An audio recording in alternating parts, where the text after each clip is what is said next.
Mesdames et messieurs, bien-aimés, dans le précieux nom de Jésus-Christ de Nazareth, nous vous aimons, nous vous saluons et nous sommes très honorés de vous savoir fidèles à la chaîne de Jésus-Christ, canal Le Chemin, la Vérité et la Vie, la télévision qui vous montre le chemin de la vie par la connaissance de la vérité. Merci de nous suivre sur CVV International, sur CVV National, également sur nos plateformes des réseaux sociaux Facebook et YouTube. Bienvenue dans ce programme spécial consacré aux festivités de 30 ans du ministère chrétien du combat spirituel, festivités qui vont se tenir à Kinshasa du 17 au 31 octobre 2021. Nous allons donc nous retrouver pour dire gloire à notre Dieu dans le cadre de la 13e convention mondiale de la CFMC et du 5e symposium du Centre Peniel mondial. Pour cette émission spéciale, nous voulons commencer par un verset biblique, Psaume 68, verset 21. Dieu dit, la Bible dit, Dieu est pour nous le Dieu des délivrances et l'Éternel, le Seigneur, peut nous garantir de la mort. Oui, Dieu est notre garant à plus d'un titre. Et dans ce numéro de votre émission, nous allons nous en rendre compte à travers le parcours éloquent d'un homme qui était menacé de mort par sa propre famille, mais cet homme a échappé à l'image de l'oiseau qui échappe du filet de l'oiseleur. Cet homme, c'est Papa Yembi, promotion Gédéon, Centre Peniel mondial Brazzaville. Il est le directeur national de la cure d'âme au Congo. Il est formateur au Centre Peniel mondial. Papa Yembi, Jean Didier, est affectueusement appelé ici à Brazzaville patriarche. Comme si cela ne suffisait pas, on l'appelle également général. Alors je me dis, c'est pas de trop pour un seul homme que vous êtes, Papa Yembi. Bon, ça devait être de trop si c'était par ma propre volonté. Ce sont les gens. Je ne sais pas, est-ce qu'à cause du travail abattu sur le terrain, et d'où ces appellations. Et surtout que ça vient de la deuxième promotion, surtout ceux qui viennent après nous, qu'on a encadré, ils ont vu, parce que j'ai passé beaucoup de temps au siège, en recevant les gens.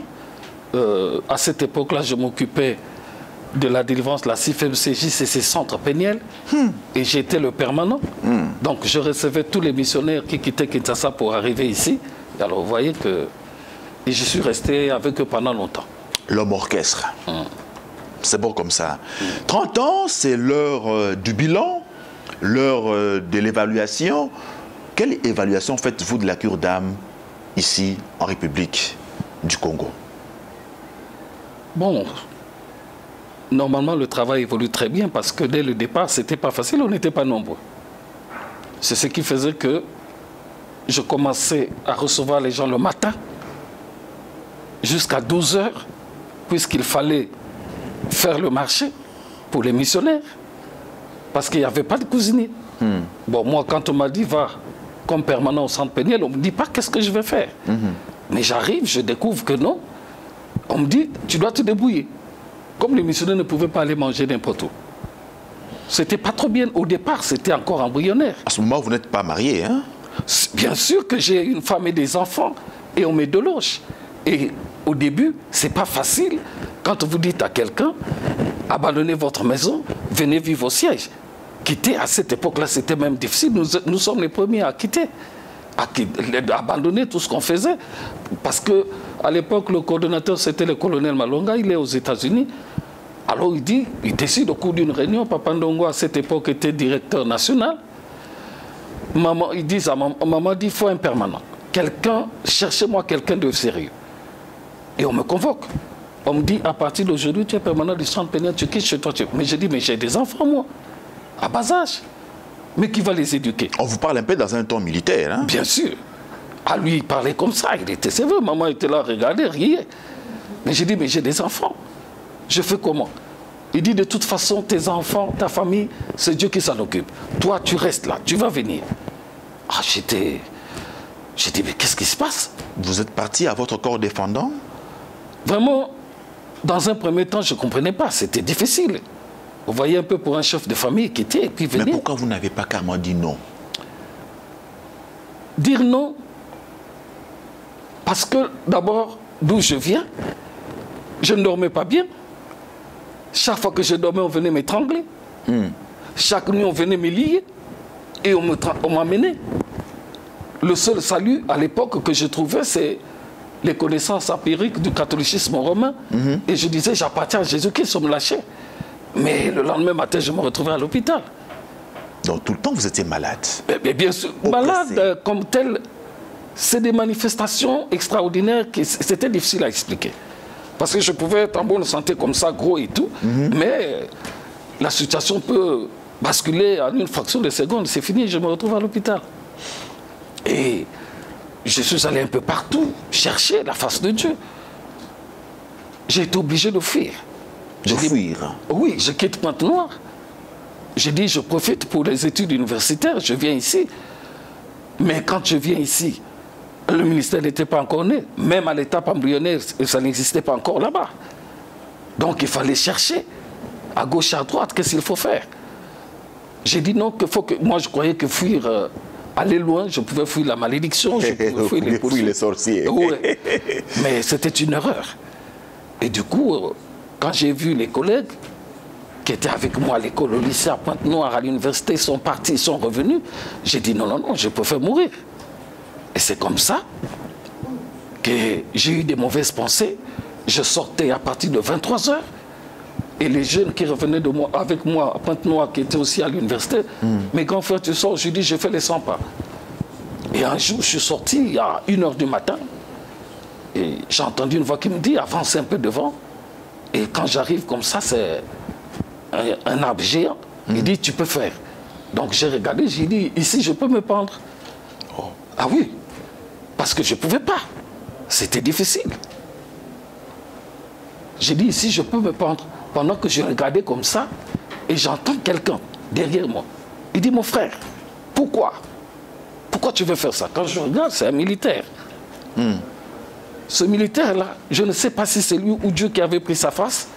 Je l'ai connu à Pointe-Noire, il était sergent.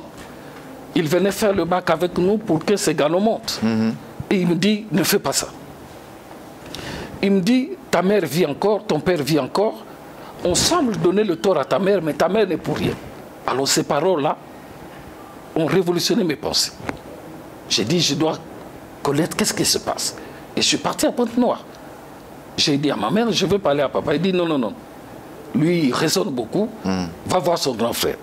Je suis allé voir son grand frère. J'ai dit, mais papa, est-ce que c'est possible que tu peux donner l'ordre de façon que moi, je veux parler? J'ai des problèmes. Il n'y a pas de problème. Bon, le grand frère de papa avait 4 femmes, papa avait 2. Alors, imaginez un peu l'ossature, le nombre d'enfants. Et on s'est retrouvés au salon. Mon père me dit, le grand frère de papa me dit, tu peux parler. Donc papa était en face de moi comme vous êtes comme ça, les grands frères. J'ai dit, mais tout vous avez eu un courage exceptionnel, hein, il faut le reconnaître. Ah, mais que quelqu'un me dit, on semble donner le tort à ta mère. Mais ta mère n'est pour rien. Donc je devais découvrir. Donc il y a une vérité que vous ignorez. Oui. J'ai dit, mais tout ce que je fais, je ne réussis pas. Donc je n'avais même pas fini de développer, mon père réagit. Il dit, toi là, toi tu veux devenir un grand cadre? Tu vas avoir beaucoup d'argent comme moi. Parce que papa avait l'argent, hein, les voitures, il pouvait y voyager. Je n'ai pas connu la famille à Pointe-Noire. C'est ici, quand je suis arrivé à l'université, où il a fermé les vannes. Il me dit, tu veux devenir un grand cadre? Dis à ta mère, là, de ne plus discuter avec moi. Oh. Mais je dis, mais il y a quel rapport? Je ne suis pas le dernier, ni le premier dans le ventre de ma mère. Mais pourquoi ces disputes-là ont de l'incidence sur moi? J'ai des grands frères ici, j'ai des petits frères. En ce moment, j'ai eu des sales pensées. Quand j'ai réalisé les souffrances, j'ai dit, donc c'est mon père qui me fait ça. Et c'est ce jour-là que j'ai failli tuer mon père. Parce qu'à l'époque, quand on grandissait, on apprenait le karaté et j'ai commencé à soulever la jambe droite pour lui briser la partie du cou. Parce que, ah oui, c'était dur, ce que j'endurais. Et c'est au moment où je tente de soulever la jambe et me mettre debout et automatiquement lui lancer ça, oui. J'entends une petite voix. Attention, c'est toujours ton père. Parce que la voix là était différente de la voix qui m'avait poussé pour vouloir me pendre.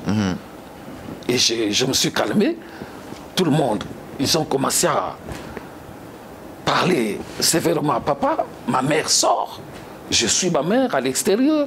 J'ai dit, maman, il y a quoi entre toi et papa?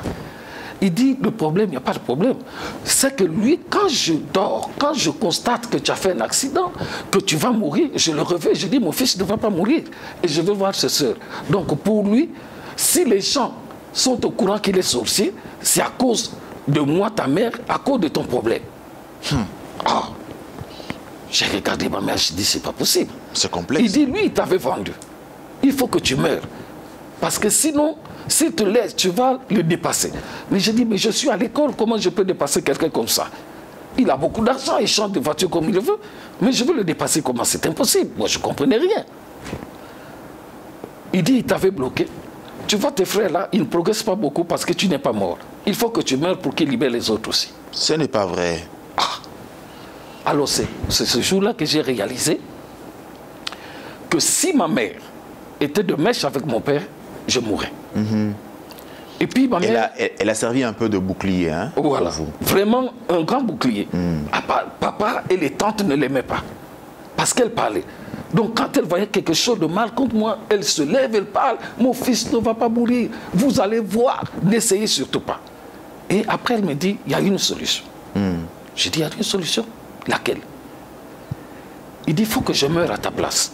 Oh. Pour qu'elle te libère.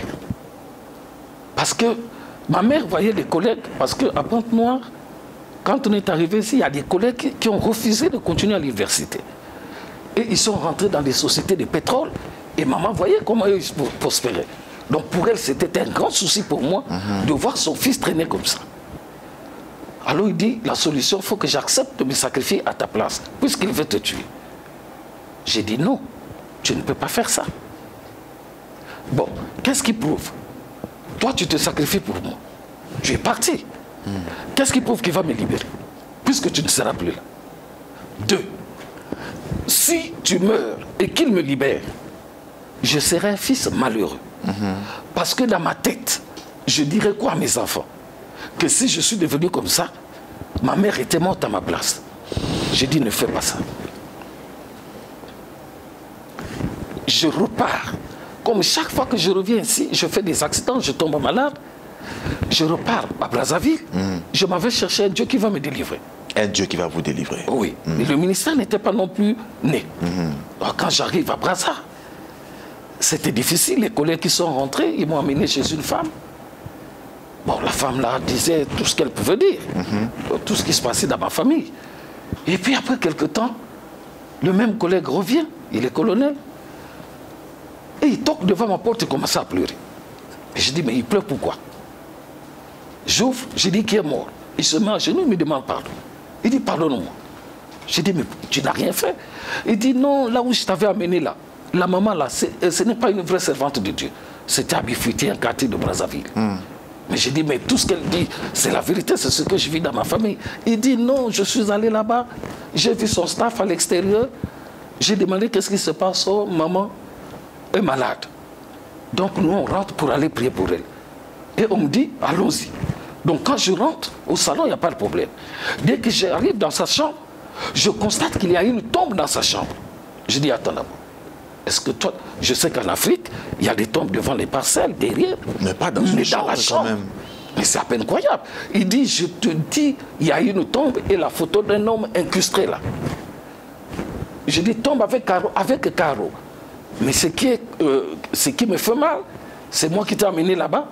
Donc l'eau qu'on nous donnait, c'est sur la tombe là. Les bougies, l'huile, tout était autour de la tombe, sur la tombe. Et j'ai posé la question aux gens là et j'ai dit, mais c'est pourquoi, oh non, elle parle, elle prophétise à l'aide de cet esprit-là, de son grand frère qu'il avait tué. Alors c'est là où j'ai réalisé que vraiment c'est compliqué. J'ai dit, mais finalement, je vais trouver ce Dieu là-haut. Et là, je m'enferme ici à Brazzaville. Et puis la famille de mon père dit, il ne faut pas l'envoyer l'argent. Parce que lorsqu'il va réussir, il va aider le côté maternel, pas le côté paternel. Et c'est comme ça que la misère s'installe. Moi, j'ai grandi dans un bon milieu, la nourriture ne manquait pas. Et pour la première fois un jour, lorsque j'avais plus d'argent, J'ai fait une semaine, je mangeais que le pain et les arachides, je partais à la faculté. Mais c'est pas facile. Papa Yembi, finalement, dans quel concours de circonstances vous rencontrez le Dieu du combat spirituel? Bon, parce que j'étais à la recherche de la délivrance. Et comme dit, il y a une église des mamans, c'était encore un peu embryonnaire. J'arrive, je vois beaucoup de mamans. Mais le problème, ce n'était pas la présence des mamans qui m'inquiétait. Mais ce qui m'a plus intéressé, c'est la manière de prier. Oui. Et ce que maman disait. Elle parle de la coutume, elle parle de la sorcellerie. Et elle explique certains faits. J'ai dit, mais... c'est les choses que je vis. Ça, c'est ce que je vis, moi. Et puis, elle termine, c'est Papa Zouzé qui monte, qui commence à chasser les démons, les gens tombent. Alors là où j'étais, j'ai dit, si ce Dieu-là me délivre, moi aussi je vais servir Dieu. Amen. Et c'est comme ça. Après les délivrances, et quand on m'amène au siège, j'ai continué, mais les attaques ne manquaient pas. Mais j'étais stable. Oui. J'étais vraiment stable depuis que j'étais rentré au Seigneur. Et après, c'est un coup de fil de Pointe-Noire. Il dit, mais la grande sœur me dit, mais on était quelque part. Il y a ton frère qui est malade, mais la personne nous a dit, vous êtes 7, avant que les autres ne meurent, bien sûr, parce que après... Mais il y a un d'entre vous qui s'est détaché. Comment il a fait? J'ai dit, j'ai trouvé quelque part où je prie, à la CFMC. Il dit, reste là-bas. Parce que l'homme là a dit, là où on t'avait placé, c'était difficile de sortir. Donc toi, tu as réussi à sortir de cette prison, donc continue là-bas. J'ai dit, ok, je suis sur la bonne voie. Et moi, je me suis dit, à cause de mes combats, j'ai entamé l'intercession et tout. On nous a formés à la cure d'âme, d'évoluer. Et maman déclenche les premiers 14 jours du ministère à Kinshasa, avec la première promotion. Oui. Et quand elle faisait là-bas, elle venait aussi à Brazza. Et quand elle arrive ici, c'est nous les premiers, on rentre aux 14 jours. Mais chose curieuse, pendant la prière, je ne pouvais pas me mettre à genoux, je ne pouvais pas me mettre debout, je ne pouvais pas m'asseoir, il fallait rester couché. Mais j'ai dit, mais qu'est-ce qui m'arrive? Et c'est en ce moment, certains frères, parce qu'après la prière, on se retrouvait dans les chambres. Il y a un, pasteur Ndjembo Armand, il a une église, il était avec nous. Il dit, grand frère, est-ce qu'on peut prier pour toi? J'ai dit, ah, ce n'est pas parce que je dirige la cure d'âme délivrance que vous ne pouvez pas prier pour moi. Et c'est comme ça que je vais me mettre à genoux. Ils m'ont encerclé, ils ont commencé à prier. Et lui, il voit quelque chose sortir de mon corps. Pouf. Le même jour, dans ma maison, ou dans mon studio d'étudiant, mon père s'est pendu là. Et il est mort comme ça. C'est moi qui devais mourir. Votre père s'est pendu? Oui. Parce que le suicide, c'était moi. Mais dès qu'on a prié pour moi, lui, il a pris la corde, il a mis un coup, il est mort. C'est comme ça qu'il était décédé. Alors, qu'est-ce que cela, cette délivrance-là, qu'est-ce qu'elle a apporté in concreto dans votre vie? Ah, la stabilité. Ah, il n'y a plus de, les poursuites, les réclamations, non, non. Vraiment la stabilité. Parce que c'est ce qui m'avait amené au Seigneur. Les oppressions ont continué? Oui, parce que je ne savais pas que... Parce que quand j'étais au lycée à Pointe-Noire, il avait déplacé sa soeur qui était en Vouti, une localité de Kouilou là-bas, qui vendait ses bananes là-bas. Il dit, le fils est au lycée, il ne peut pas manger la nourriture des locataires. Moi, je suis à la retraite, tu dois venir préparer pour lui. Et c'est comme ça qu'elle va voler ma photo. Et quand elle vole ma photo, elle fait des incantations. Donc quand je dors, la voix de se réveille-toi, il y a une femme qui te regarde. Quand je regarde partout, je ne vois pas la femme. Mais je dis, mais cette femme-là, c'est comment? Et un jour, j'arrive à Pointe-Noire, après l'étranger, je suis rentré au pays. Et c'est là, elle me croise, elle me regarde comme ça. J'étais simplement habillé. Et quand je rentre, elle va menacer ma mère. Agnès, l'enfant qui est à Brazzaville, il appartient à deux familles, le côté paternel et le côté maternel. Mais nous, le côté paternel, on ne va pas clair. Vous allez le regretter d'ici là. Et on m'informe. J'ai dit, non, là, il faut la prière. Donc, veille des prières agressives. J'ai dit, bon, là où elle est, que ce soit le jour ou la nuit, la terre qu'elle doit piétiner, feu. La nourriture qu'elle va manger, le jour ou la nuit, feu. L'air qu'elle va respirer, feu. Et puis, elle a piqué une crise. On l'a amenée à l'hôpital, paralysée. Mais malgré ça, elle a récidivé. Et un jour, je dors, je me sens malade. Je prends les médicaments, ça ne tient pas. J'appelle un cureur, je dis, viens me voir. Il me fait la prière d'autorité. Et la même nuit, je dors, je vois, on est en train de rouler mon corps. On a mené à la morgue de Brazzaville. Moi, je regardais comme ça. Et puis, on rentre. L'entrée principale, c'était ouvert. Mais là où on sort les dépouilles, c'était bloqué. Donc, je regardais mon corps, j'ai dit, ah, la morgue, c'est férié aujourd'hui. Oh, la morgue n'a pas de férié. Et je vois la lumière filtrée quelque part, je vois les dames, mais madame, mais on m'a amené ici. Il dit, oh, elle me reparle. Yo, Zananoukuna, yo, il y a combien de personnes, Bassi Maboma? Tu ne peux pas fuir. Quand je me réveille, je dis, oh, moi je suis devant la mort. J'ai dit, Dieu, tu me connais. Tu connais comment je marche vis-à-vis de toi. Là, je suis devant la mort. La personne qui a fait ça doit passer. Tu as dit quoi? Que tu donnes les hommes à ma place, de peuple pour ma vie. Celui qui creuse une fosse, il tombera. 4 jours après, il est décédé. C'est après ce décès-là, j'ai demandé les conduites de tenir au Seigneur. Le Seigneur me dit, va. Et quand j'arrive, je refuse de regarder son corps dans le cercueil. Parce que la dépouille était venue à la maison. J'ai dit, je ne pars pas à la mort. Donc quand je quitte Brazzaville, je ne signale aucun membre de ma famille que je suis à Pointe-Noire. Je reste à l'hôtel. Si je sors au ministère, ceux qui travaillent avec mes frères, quand ils me voient arriver, ils disent, notre pasteur est arrivé. Ils seront au courant. Donc je suis allé la veille et je sors, j'arrive. Ah, il est là. Parce que ses enfants disaient, c'est notre maman qui préparait pour lui, maintenant il n'est pas venu et tout. Peut-être c'est à cause de la CFMC. Quand j'apparais, il y a eu silence. Le jour de l'enterrement, j'arrive, j'ai dit, je ne regarde pas son corps. Parce que j'ai eu des combats avec elle. Elle est mystique, même si les yeux sont fermés. Mais dans le monde mystique, ce n'est pas bien, parce qu'avec l'expérience que j'ai eu du combat spirituel. Et ils sont partis à l'enterrement. Au retour, la grande des filles, des tantes, me dit, viens. Elle m'amène derrière la maison, dit, ne bouge pas, il ne faut pas qu'on te voie. Elle rentre dans la maison de leur mère, sort l'enveloppe, sort ma photo de 1976. Mon Dieu. Il dit, maman avait cette photo-là. Donc, elle pouvait te regarder, même à 3 h du matin, elle se réveille, elle tient la photo comme ça, ah mon fils, il est à Brazzaville. Donc, c'est comme ça, j'ai compris comment le Seigneur me disait, réveille-toi, il y a une femme qui te regarde. Or, c'était des incantations. La réalité du combat. La réalité. Et dès que j'ai récupéré ça, en voulant partir, il m'a dit, remets ça. J'ai dit, non. C'est ma photo. C'est ma photo, je dois montrer à mes enfants, là, comment j'étais jeune. Donne-moi ça. Et je suis allé, j'ai dit, je peux détruire, mais je préfère donner aux frères. Papa Yembi, Jean Didier, certains cinéastes diraient que votre parcours est digne d'un film d'horreur. Aujourd'hui, en tant que disciple de Jésus formé au ministère chrétien du combat spirituel, quel discernement tirez-vous de ce parcours? Le discernement tiré de ce parcours, bon, en substance, je peux dire, c'est grâce à ça que j'ai connu Dieu. Parce que si je n'étais pas attaqué, je ne devais pas connaître le ministère du combat spirituel. Parce que j'ai évolué dans la doctrine du marxisme-léninisme, la politique et tout. Mais ce problème m'a ramené vers Dieu.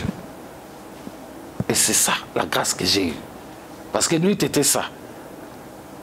Je ne devais pas peut-être connaître Dieu. Là, je connais Dieu, je sais que avec Dieu, comme la Bible dit, nous ferons des exploits, il écrasera nos ennemis. Comment sont vos rapports à présent avec votre famille du côté paternel? Du côté paternel... Vous gardez une dent contre eux? Non, pas une dent, parce que plus ils cherchaient à me faire du mal, eux tous ils sont morts. Ce sont les enfants qui sont restés. Certains en ont pris conscience et ont-ils décidé de vous rejoindre au combat? Oh oui, bon, beaucoup. À Pointe-Noire, hein, la famille est centrée là-bas, surtout. Il y en a d'autres ici qui sont en coma. Sauf que c'est la crainte. Quand je descends, quand ils sont au courant que je suis là, c'est le calme. Hein. C'est le calme parce que plus vous priez, plus vous devenez fort. Dieu vous fortifie et tout. Maintenant, je suis un homme très respecté. Ils savent que si on l'attaque, il y aura des répercussions. Le général. C'est ça la grâce du Seigneur. Mesdames et messieurs, Dieu nous dit qu'ils nous feront la guerre, mais ils ne nous vaincront pas, car il est avec nous pour nous protéger, pour nous délivrer. Papa Yembi, nous sommes bénis par ce témoignage, nous sommes édifiés, nous avons l'assurance que nous sommes plus que vainqueurs. Amen. Par celui qui nous a aimés. Amen. Il s'appelle Jésus-Christ de Nazareth. Amen. Votre état d'esprit par rapport aux festivités des 30 ans? Bon, c'est bien arrivé parce que d'abord, il faut souligner que c'est une manifestation, puisqu'il y a la convention, la CIFMC, le symposium, c'est des manifestations qui arrivent après le départ des parents. C'est un grand test. Et il faut que ça soit une réussite. Parce que le monde nous regarde. Ceux qui ont parlé, ceux qui ont dit « Ah, c'est fini ». On leur donne peut-être 3 mois, mais on leur donne 1 année. Mais nous sommes là. Donc, la réussite de ces festivités, ce serait un exploit. Il faut que ça réussisse. Le monde nous regarde, c'est un défi. Eh bien, nous viendrons à Kinshasa, nous aurons la démonstration grandeur nature de la fidélité jamais démentie du Dieu de Papa et Maman Olangi. Merci, Papa Yembi. Merci également à vous qui nous avez suivis. On se retrouve prochainement pour un autre numéro de votre émission spéciale Festivité 30 ans du ministère chrétien du combat spirituel. Soyez bénis. Amen. Amen.